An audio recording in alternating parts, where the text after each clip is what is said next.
Les Français sont des communistes forcés au capitalisme.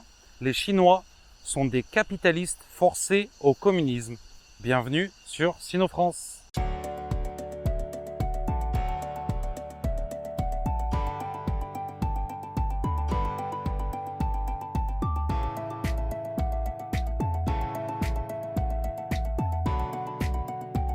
Bienvenue à tous sur Sino-France. Nous sommes le mardi 4 août et je suis non pas à Chaoyang Park, mais au parc olympique, au nord de Pékin. Le plus grand parc de Pékin, le plus récent et sans doute le meilleur. Vous voyez derrière moi, il y a des écluses. Voilà, donc là je suis sur le pont. On va se promener dans le parc. Et en fait, ça rejoint le Grand Canal en fait. Tout est interconnecté. À Pékin, il y a plusieurs lacs, plusieurs parcs et tout est interconnecté. Donc si vous voulez, techniquement, si je suis en barque, voilà, en petit bateau, je peux me rendre, si je vais vers là-bas, jusqu'à Shanghai en fait, voilà, par le Grand Canal. Voilà, c'est assez incroyable. Parc magnifique. Vous pouvez voir des canards, là on entend même les cigales, c'est assez incroyable.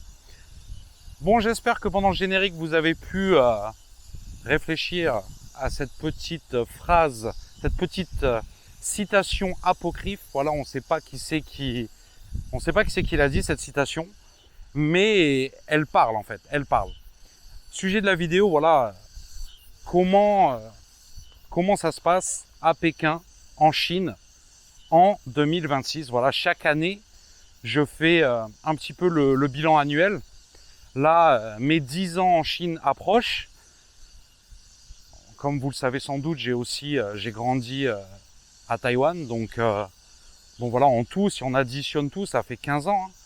Là, j'ai 36 ans, ça fait 15 ans que j'habite en Chine, voilà, donc Taïwan.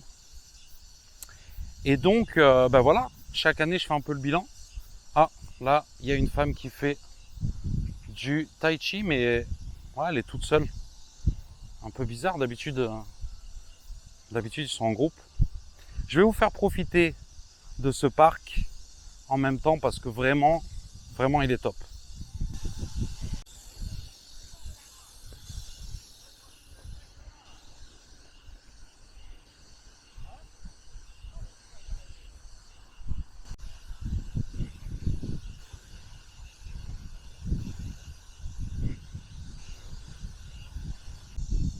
Je sais pas si vous arrivez à voir, mais là il y a un pélican en fait. Et ouais, il est là tous les jours lui. Hein. C'est pas la première fois que je le vois, ouais. Donc je vais vous mettre sur la carte où il est ce parc précisément, parce qu'en fait le parc olympique, il est éparpillé à plusieurs endroits. Bon, c'est le parc olympique, c'est au nord de Pékin. Voilà, il y en a qu'un seul. Mais en fait, il est en plusieurs parties. Voilà, cette partie-là, c'est vraiment déjà c'est la plus calme. C'est la plus grande, peut-être. Je suis pas sûr. Mais non, franchement, c'est la meilleure. Vous venez ici, là, pique-nique. Il n'y a personne. Il n'y a pas un chat. Voilà. Et en fait, vous allez 500 mètres plus loin, là-bas. Et bah, c'est blindé, en fait. Donc, bah ouais, autant venir ici, tranquille, à l'ombre. Là, vous êtes bien, là. Petit pique-nique, comme je vous disais. Par contre, ici, on peut pas louer de bateau, hein. Vous pouvez louer des petits bateaux pour vous promener ailleurs, mais pas ici. Donc bon, ben ouais, c'est vraiment plus calme ici. Hein. Vivre en Chine en 2026. Aïe aïe aïe, gros sujet les amis. Hein. N'hésitez pas dans les commentaires à me donner des sujets de vidéos. Franchement, je peux parler de tout. J'ai pas fait de vidéo depuis un moment parce qu'en fait, ben je sais pas quoi dire. En fait, je suis beaucoup plus actif au cas par cas. Voilà, on a un groupe Sino-France sur WeChat. Voilà, j'ai plusieurs groupes même sur WeChat. Et ben là, je réponds en fait au quotidien, quoi.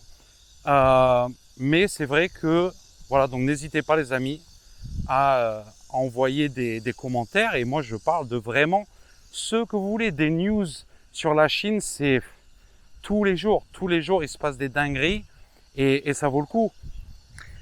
On voit ce qui se passe à travers le monde de plus en plus. Moi, ce qui me marque le plus, c'est que la Chine est vraiment un marqueur de stabilité dans le monde. D'accord? Donc comme je disais, ouais, la Chine c'est vraiment un marqueur de stabilité. Vous comparez avec la Russie, l'Amérique, même la France. Enfin voilà, vous voyez les incendies en France en ce moment. Ben, en Chine, oui, il y a des incendies, mais c'est voilà, c'est vite réglé. Et je pense pas que les Chinois foutent le feu, d'accord, comme en France en fait. Voilà, en France, 9 feux sur 10 est d'origine humaine. Je pense pas, perso, que les Chinois s'amusent à aller foutre le feu en fait. Voilà. Autre chose, moi je vois là, ben déjà dans mes commentaires YouTube, les gens, enfin je sais pas, les Français c'est vraiment des rageux, c'est extraordinaire. Bon, moi j'ai de la chance hein, parce que ma chaîne c'est une petite chaîne, donc ceux qui commentent et tout, vraiment hein, 99% c'est positif, c'est des gens qui s'intéressent à la Chine. Voilà, donc c'est des... Ah, les canards, là il y a une famille de canards carrément. Eh ouais, ils se régalent. Hein. Ah, et là il y en a une dizaine en plus. Hein. Ouais, ils se régalent. Hein. Mais ouais, autre chose en fait. Justement, là je voulais dédicacer Léon qui est à Chongqing, la ville du futur. Hein, à ce qui paraît, moi je suis jamais allé encore, mais j'irai. Donc, mais en fait, donc Léon c'est qui? C'est le numéro 1 sur un jeu vidéo qui s'appelle Valorant, pour ceux qui connaissent. Il y a 40 millions de joueurs en Chine, d'accord? Il y a énorme, ça joue aux jeux vidéo à fond en Chine. Hein. Donc Valorant, c'est juste un jeu, mais il y en a plein. Les gens, ils jouent tous, enfin, sur le téléphone, sur l'ordinateur, vraiment. C'est des gros joueurs, les Chinois, des gros gamers, comme on dit. Et en fait, donc moi, voilà, là, ça fait 2 semaines que je joue avec lui. Bon, moi, je suis nul, hein, mais c'est pas ça le problème. C'est pas ça que je voulais dire. En fait, je lui ai dit à un moment, je lui ai dit, mais écoute, Léon, les gens, là, il y a personne qui rage, en fait. Les Chinois, ils perdent. Ben, en fait, non, allez, les gars, c'est pas grave, c'est pas grave. C'est même pas, allez, on peut le faire, on y va, les gars. Non, non, c'est, ah, ok, c'est pas grave, voilà. C'est tout. Mais en France, tous ceux là d'entre vous qui jouent aux jeux vidéo, vous le savez, c'est des rageux, c'est un truc de fou. Et en fait, ça, c'est vraiment propre à la Chine. Parce que lui, il me disait, mais même moi, en fait, je joue à d'autres jeux vidéo sur des serveurs hors de Chine. Et c'est vrai que les gens, c'est des rageux, voilà. Mais en Chine, ça n'existe pas. Ça n'existe pas. Alors, par contre, un truc, parce qu'il faut être honnête, voilà, moi, vous savez, Sino France, je suis honnête, les Chinois, c'est des gros tricheurs, d'accord? C'est les plus gros tricheurs au monde, en fait. Donc, justement, sur les serveurs chinois, ils ont des trucs spéciaux parce que tellement il y a de monde qui triche, c'est incomparable avec le reste du monde, en fait. Voilà. Donc, voilà, ils ont des robots et tout spécial, des règles spéciales, des algorithmes spéciaux pour éviter la triche. Mais voilà, c'est le plus grand marché de tricheurs au monde. C'est incroyable. Et je vais extrapoler ça au monde du travail, à toute la vie en général en Chine. Les Chinois, s'ils peuvent tricher, s'ils peuvent mentir, voilà, pour gagner de la thune ou j'en sais rien, ils vont le faire. Ils vont le faire, c'est automatique, d'accord? Donc c'est pour ça que ben, vous voyez, voilà, il y a des caméras de partout, etc. Mais justement, c'est pour éviter ça. C'est qu'il n'y a pas le choix, en fait. Et effectivement, une fois que la population est contrôlée, ben là, il y a, voilà, ils ne peuvent pas tricher. Bon, ben ils acceptent et ils trichent pas, en fait. Ils passent à autre chose. Mais ouais, c'est vraiment... et ça, je pense qu'il y a quand même un parallèle avec les Français aussi. C'est vrai qu'on se rejoint là-dessus. Nous, dès qu'il y a une fenêtre d'ouverte, ben on y va. Hein. Voilà, les Chinois, ils sont pareils. Donc assez incroyable. Ce que je voulais dire aussi, c'est que, bon, pour ceux qui veulent s'expatrier là, Thaïlande, machin, pourquoi vous réfléchissez jamais à la Chine en fait? Moi, je le sais, c'est parce que l'image qu'on a dans les médias de la Chine est complètement faussée. Mais moi, je vous garantis que la Chine, c'est le meilleur pays pour s'expatrier. Voilà, je vous le garantis. Je connais des gens qui ont fait plusieurs... Bon, après, chacun... Moi, c'est mon avis. Hein. C'est vrai que Il y en a, ils doivent habiter en Thaïlande, j'en sais rien, ils doivent se régaler. Ça dépend de votre catégorie aussi, là où vous en êtes dans la vie, etc. Évidemment, si vous êtes millionnaire, ouais, je pense aller en Thaïlande, vous allez vous régaler, bien sûr. Mais là, vous allez claquer. Mais pour quelqu'un, un jeune et tout, qui débute dans la vie, même pas, moi j'ai 36 ans, je compte rester en Chine encore longtemps. Oui, ma retraite, je pense pas la passer en Chine, hein, je vous dis direct. Mais bon, voilà, 36 ans, moi je me vois encore en Chine. Ça va faire bientôt 10 ans que je suis là. Je me vois en Chine encore pendant 10 ans, sans souci. Sans souci. Il y a des gens, je leur dis ça, ils y croient pas. Je leur dis, ben oui, mais mon business, il fait que monter. Voilà, niveau social, parce que ça, c'est aussi très important. Ben voilà, j'ai un cercle d'amis de plus en plus large, etc. Donc, j'ai aucune raison de partir. Ça, c'est clair et net. La Chine est tellement diverse et variée que vous allez trouver votre bonheur. Ce que je dis à chaque fois, c'est choisissez bien la ville qui vous correspond. Voilà, moi, j'aime bien Pékin parce que le climat, déjà, il pleut très peu ici. Moi, ça, j'aime bien. Mais en même temps, c'est verdoyant, enfin, l'été. Le seul problème, c'est vrai que c'est l'hiver parce que, alors là, il y a tout qui est mort, hein, parce que ça peut descendre jusqu'à -10. Bon, -10, c'est quand même rare. Mais c'est juste pour vous donner une idée que tous les arbres, il n'y a rien. À part des sapins, il n'y a rien, quoi. Et d'ailleurs, vous voyez, parce que les parcs ne sont jamais morts. Voilà. Là, vous voyez, il y a des sapins notamment. Et ces sapins-là, c'est pour l'hiver, en fait. Voilà. Donc là, il y a des sapins de partout dans le parc. C'est pour que vous puissiez quand même venir dans les parcs en hiver. Voilà, il y aura quand même quelques arbres. Voilà, mais ça n'a rien à voir avec l'été, évidemment. Là, on se croirait dans la jungle dans le sud de la Chine. Eh oui, mais non, on est bien à Pékin, les amis. Pourquoi aussi venir habiter en Chine? C'est parce qu'au niveau de tout ce qui est administratif, c'est facile en fait. C'est facile. C'est un des pays les plus faciles au monde, je pense, pour attirer les étrangers. Après, quelque chose, ça c'est immuable et c'est partout où vous allez vous installer. Il faut passer du temps sur place. En fait, ça va pas. Vous n'allez pas construire quelque chose en quelques mois. Hein. Voilà, moi, ça va faire 10 ans que je suis là. Je commence à peine vraiment à éclore, on va dire, notamment grâce au fait que j'ai créé mon entreprise il y a 2 ans maintenant. Donc voilà, j'ai de plus en plus de clients, etc. Et aussi, bon, j'ai cette liberté-là que j'avais pas forcément quand j'avais un patron. Ça, c'est aussi quelque chose de très important à mes yeux en Chine.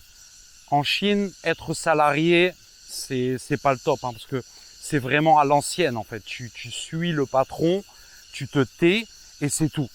Et même toutes les recommandations que tu peux faire à ton patron, ça ne sert à rien, d'accord? Voilà, il ne va jamais en tenir compte, même si quitte à se tirer une balle dans le pied lui-même. Ça, je l'ai vu, mais plein de fois. Voilà, d'accord. Notamment moi, qui donnais des recommandations en fait à mon ancien patron, et là, il s'est fait virer. Voilà, donc je peux vous donner des détails en privé, et vous allez, voilà, c'est vraiment une histoire de malade. Mais voilà, après, ça dépend de votre personnalité. Hein. Moi, il y a des gens qui me contactent via Sinofrance ou mon site internet, hein, c'est pareil, hein, sinofrance.fr ou quoi. Je le vois en quelques minutes si la personne est faite pour la Chine ou pas. D'accord? Et en fait, c'est simplement dû à votre mentalité. Voilà. Si vous êtes quelqu'un de rigide dans la vie, vous n'allez jamais y arriver en Chine. D'accord? C'est pas possible. Il faut vraiment être très flexible, accepter. Et ça, c'est vraiment quelque chose... D'ailleurs, mais les Chinois sont pareils en fait. Hein. Tout le monde est pareil. Hein. C'est très rare les gens qui sont prêts à comprendre, à accepter une autre culture. D'accord? Et c'est pas... parce que vous habitez en France, vous connaissez des gens d'autres origines, machin, mais ça n'a rien à voir en fait. Là, on est en Chine, dans le pays, chez les Chinois. Donc, c'est chez eux. Voilà, c'est chez eux. Après, moi, je suis pas là en mode, ouais, c'est chez eux, je respecte. Non, non, non, il faut se faire respecter. Ça, c'est très important, d'accord? On va respecter quelqu'un que si ce quelqu'un est respectable, d'accord? Ça, c'est la base. Mais vous n'allez pas changer le pays, en fait, d'accord? Même, vous êtes français, vous n'allez pas changer la France, hein. Vous pouvez que vous changer vous-même. Donc, c'est ça le truc, c'est qu'il faut vraiment s'adapter. Et là, vous allez réussir. Il faut faire votre trou, il faut faire vos preuves et obtenir la confiance de vos clients, des Chinois. Et à ce moment-là, parce que la Chine, comme on dit là, les guanxi, bon, le bouche à oreille, c'est très important ici, même en France d'ailleurs, ok. Mais ici, vraiment, la réputation, ça fait tout, d'accord? Si vous avez une bonne réputation, que vous parvenez à la faire durer sur le long terme, alors là, vous allez avoir de plus en plus de clients. C'est ce qui se passe avec moi. Vous êtes sérieux, vous êtes honnête, parce que l'honnêteté en Chine, comme je vous le disais tout à l'heure avec les jeux vidéo, c'est rare, ok? Tout le monde veut tricher, machin. Si toi, tu es honnête, que tu restes dans ta ligne, alors là, crois-moi que...